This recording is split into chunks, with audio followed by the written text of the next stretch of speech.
semuanya, perkenalkan nama aku Tiara Kansa Anjar Pratiwi dengan NIM 12330500088. Di sini aku akan membahas tentang kejahatan hak cipta sebagai tindak pidana khusus di era digital.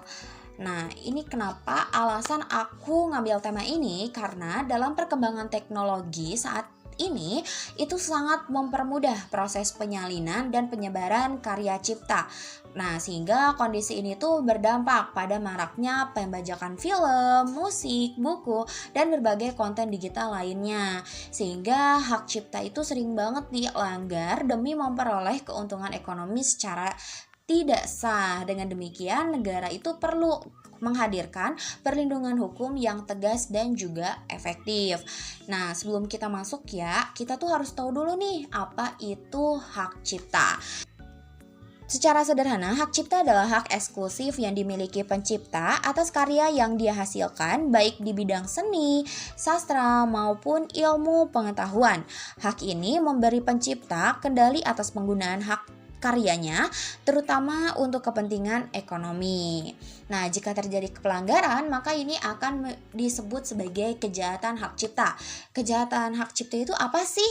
Kejahatan hak cipta adalah perbuatan yang melanggar hak ekonomi pencipta yang dilakukan secara sengaja dan tanpa izin.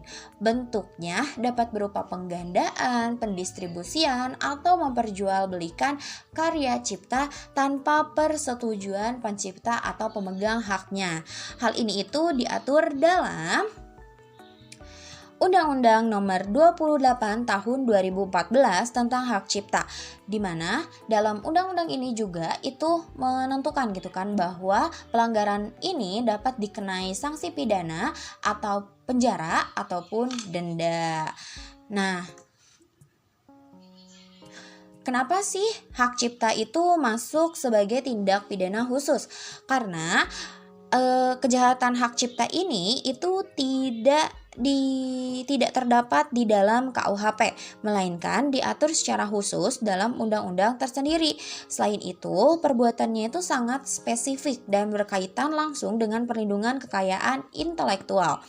Dalam beberapa kasus, pelanggaran hak cipta juga termasuk delik aduan, artinya penegakan hukumnya itu bergantung pada laporan dari pencipta atau pemegang hak yang dirugikan.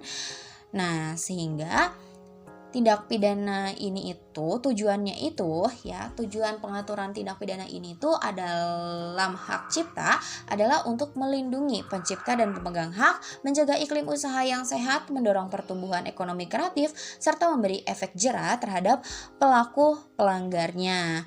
Lalu apa sih relevansinya di era digital ini? Nah, di era digital ini itu sampai sekarang itu tuh masih sangat relevan, apalagi sekarang itu tuh pelanggarannya semakin kompleks dan juga masif, sebab pembajakan itu tidak dilakukan secara fisik sekarang tuh, tetapi melalui situs ilegal, media sosial, dan platform digital lainnya. Jika tidak ada perlindungan hukum yang tegas, pencipta akan dirugikan secara ekonomi dan juga kehilangan motivasi untuk berkarya. Di sisi lain, masyarakat juga dirugikan karena mereka jadi terbiasa untuk mengkonsumsi karya ilegal. Nah, dengan demikian dapat disimpulkan bahwa kejahatan hak cipta merupakan tindak pidana khusus yang tetap relevan hingga saat ini. Perlindungan hak cipta tidak hanya menjaga hak pencipta, tetapi juga mendorong pertumbuhan ekonomi kreatif dan kepastian hukum. Karena itu, penegakan hukum yang konsisten serta kesadaran masyarakat menjadi kunci agar perlindungan hak cipta dapat berjalan efektif di era digital. Nah, sekian penyampaian materi dari saya. Mohon maaf jika masih ada kesalahan, baik itu dalam isinya maupun penyajian materinya. Dan terima kasih juga untuk yang sudah menonton. Sampai jumpa lagi. Bye-bye.